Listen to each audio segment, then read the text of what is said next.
my life matters. I don't need your privilege to tell me or to justify who I am in America.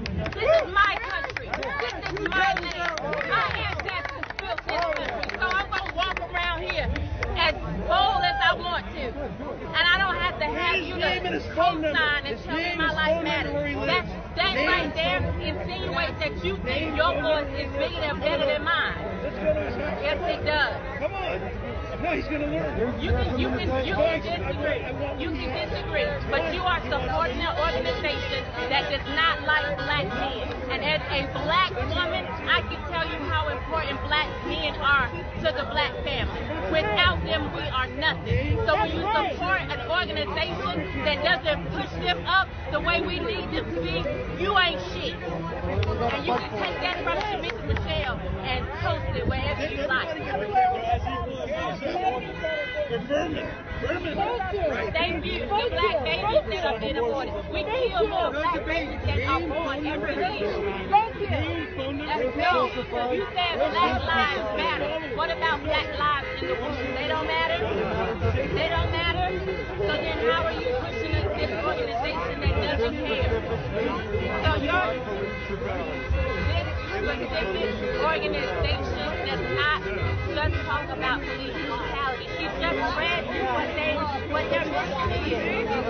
She just read what the mission is. Create a community and we care for each other. To create a community. They didn't talk about violence. It didn't talk about violence. Yeah. Some Marxist organization. They don't talk about it. What's your name? What's your phone number? Where do you live? Name, phone number, where do you live? I'm coming to your house. Come on, invite me over. Come on, come on. No, you know what? This is half of what he has is mine. You want everybody? Come on, half of it. Or you can come to my house, but you got a problem. You I decided what I wanted. Okay, and I decided what I wanted was a future for my child. Not let's right to tell me my life matters. I don't need your privilege to tell me or to justify who I am in America. This is my country. This is my land. My ancestors built this country. So I'm going to walk around here as bold as I want to. And I don't have to have you to co-sign and tell me my life matters. That right there insinuates that you think your voice is bigger and better than mine. Yes, it does. Come on. No, he's going to learn. You can disagree. You can disagree. But you are supporting an organization that does not like black men. And as a black woman, I can tell you how important black men are to the black family. Without them, we are nothing. So when you support an organization that doesn't push them up the way we need them to be, you ain't shit. And you can take that from Shamika Michelle and post it wherever you like. They view the black babies that are being aborted. We kill more black babies that are born every year. Thank you. No, you said black lives matter. What about black lives in the womb? They don't matter? They don't matter? So then how are you pushing this organization that doesn't care? So this organization does not just talk about police brutality. She just read what their mission is. She just read what the mission is. Create a community and we care for each other. To create a community. They didn't talk about violence. It didn't talk about violence. Yeah.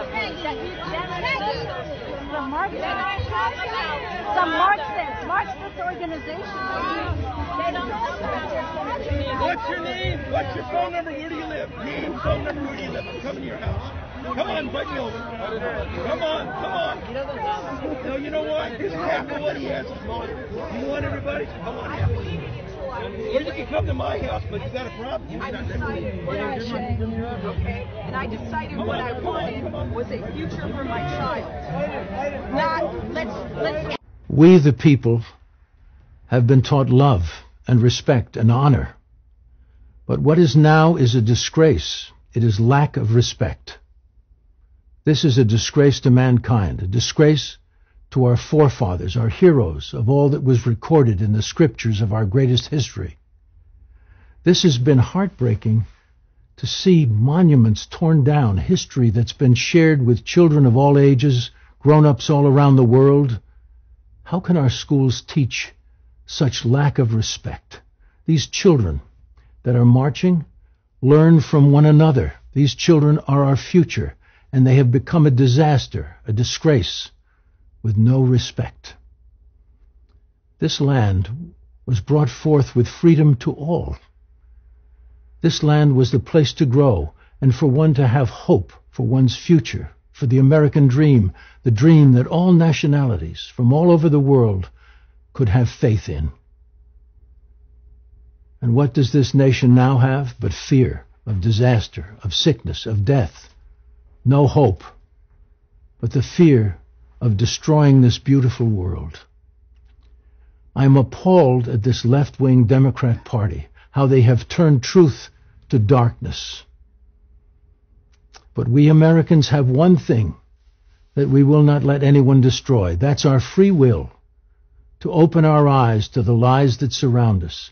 This is our home, the USA, and we only must respect every gift that has been planted by our greatest presidents, every truth to save this country.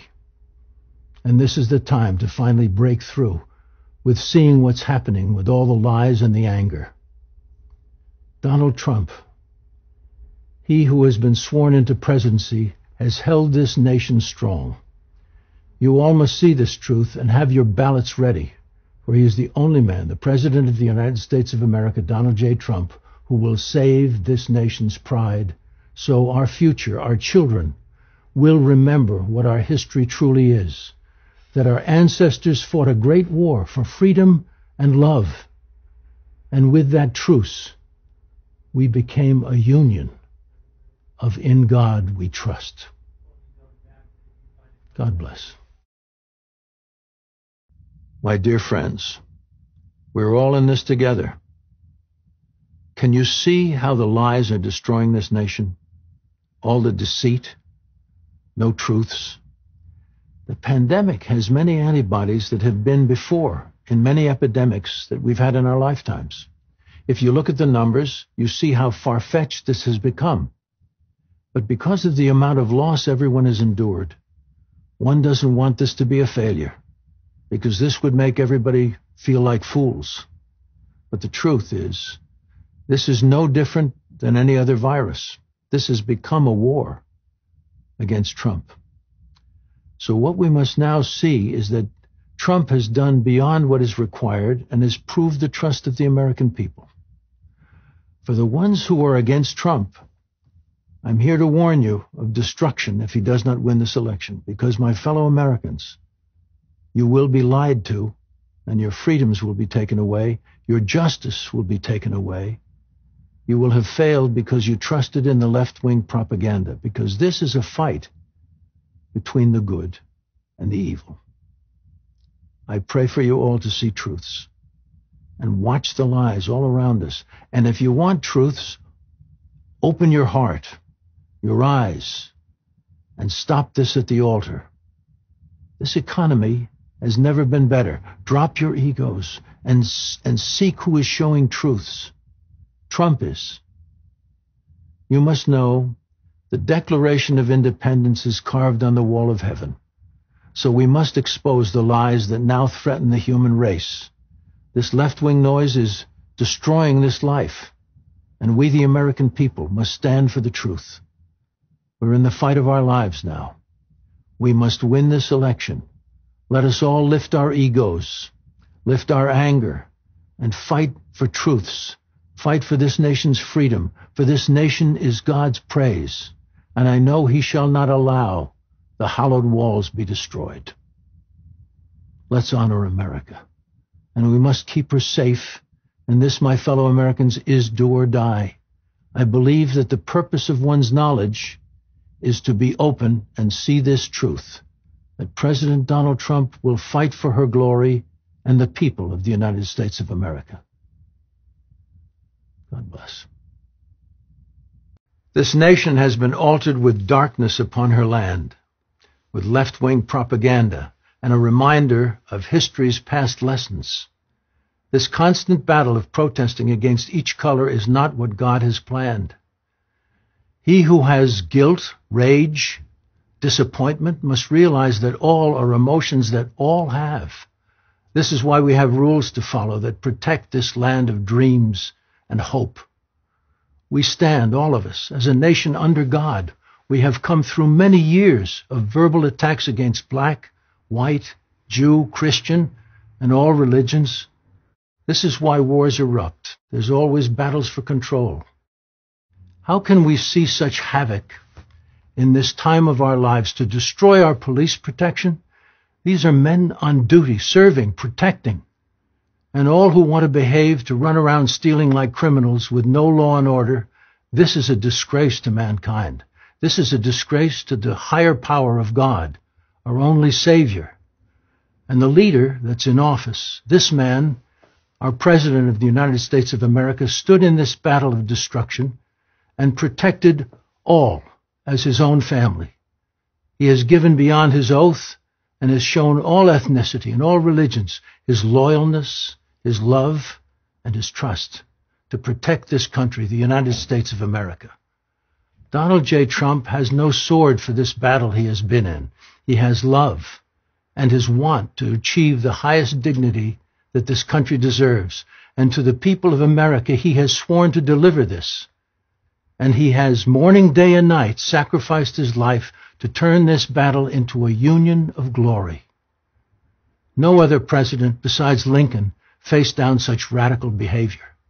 Their job was to protect the United States of America. So let us remember the truths for which we stand. For peace and love, one nation under God, and liberty and justice for all, and all else are excuses to destroy America, destroy good for evil, for lack of truths. Let's put away our bricks and bars. Remember how far we've come since the Civil War, how our forefathers made a truce. Let us remember this truth and not fall back, only forward with peace. As Jefferson quoted, "Love thy neighbor as thyself." A reminder that in November we must all vote and keep President Trump in office to keep our country safe. No other will ever be Donald J. Trump, a gifted man of truths and strength to prepare his country for greatness again. God bless.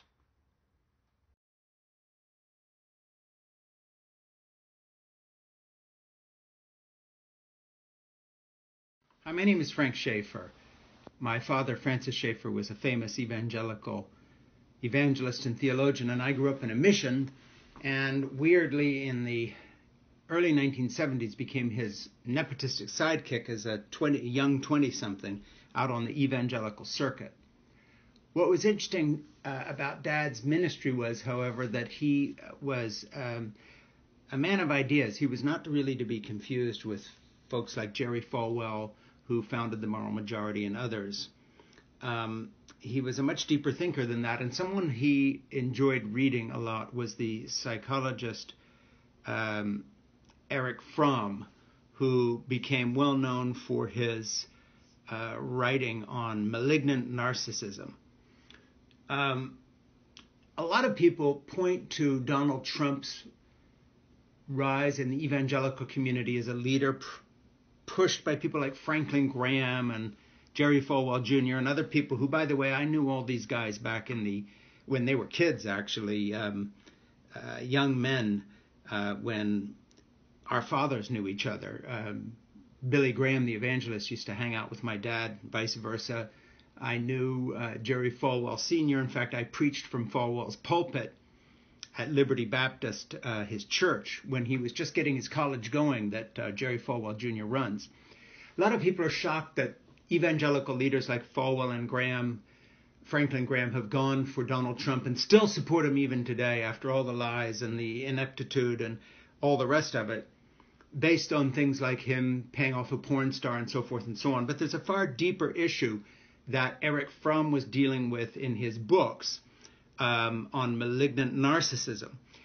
And that is that when you look at the personality of Donald Trump, to follow him or to vote for him or to believe in him is the antithesis of everything that Christianity ever stood for. Narcissism is the opposite of the Christian life. Now, we are all narcissists in our own way, but there's a difference between the ordinary narcissism, say, we are born with as a child who only thinks of herself or himself, and the narcissism of a madman that Fromm talks about. You know, I don't usually read things when I do these videos, but I'm going to read from his book here on individual and social narcissism in chapter 4 of his book, The Heart of Man. A particular instance of narcissism which lies on the borderline between sanity and insanity can be found in some men who have reached extraordinary degrees of power. That he goes on to name the pharaohs and people like them, Hitler, Stalin, etc. This is madness, even though it is an attempt to solve the problem of existence by pretending that one is not human. It is a madness that tends to grow in the lifetime of the afflicted person. What's interesting to me is that Fromm has described not just Donald Trump, but the kind of malignant narcissism that someone like Franklin Graham, or for that matter, Bill Barr, the Attorney General, pushing his Roman Catholic ideas in our culture of theocracy, seeing himself as all important, or Jerry Falwell Jr. taking a picture of himself with his pants unzipped, standing next to a pregnant woman, mimicking her pregnant belly in this insulting photograph that got him in trouble. These men, Trump, Franklin Graham, Bill Barr, and others, on one hand, talk about Christianity. Trump even waves a Bible when he clears a square of people with brutality, gassing them and having them beaten. Franklin Graham talks about Jesus. When you get to Jerry Falwell Jr., he says he's running a Christian college. They all play this game. But at the heart, what you have to understand about the definition of malignant narcissism that Fromm was writing about in 1964, he describes a condition in which an individual is characterized by being grandiloquent, antisocial, and hostile behavior. How do we recognize such a person, he writes? Sensitivity to criticism is one thing. Fear of criticism. Entitlement, self-sacrifice is difficult for such people. Blaming others. Not accepting responsibility, distant relationships. This is 1964. He's not writing about Trump or Franklin Graham or Jerry Falwell Jr. or William Barr, but he might as well be. What's interesting to me is that when you look at the scriptures, the Bible, in writing about Jesus, Jesus's character and everything we as Christians are supposed to imitate is the complete opposite of this. Now, that is the truly shocking thing. Amazing that Fromm gives us a better guide to Christianity in his writing on malignant narcissism than the Christian leaders do today in vaunting and lauding and telling people to vote for Donald Trump, who represents a malignant narcissism that has crossed the line of insanity and gotten into a kind of a perversity and an ugliness which the entire gospel of Jesus Christ, the entire witness of biblical Christianity, the entire witness of the historic church at its better moments stands against. So Franklin Graham and William Barr with his Roman Catholic theocracy and Jerry Falwell Jr. have not simply picked a candidate which has fallen by the wayside in terms of sexual morality, of molesting women and bragging about it.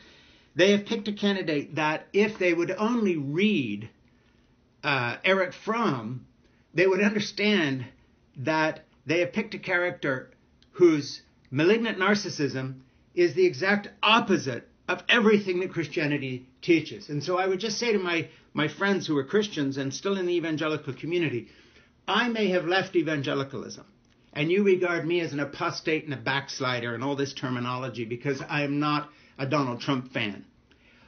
But at least I remember what my father, Francis Schaeffer, taught about what a Christian life looked like.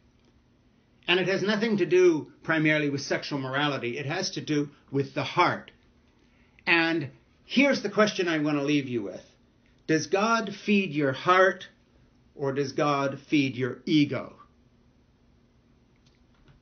Think about that. My name is Frank Schaeffer.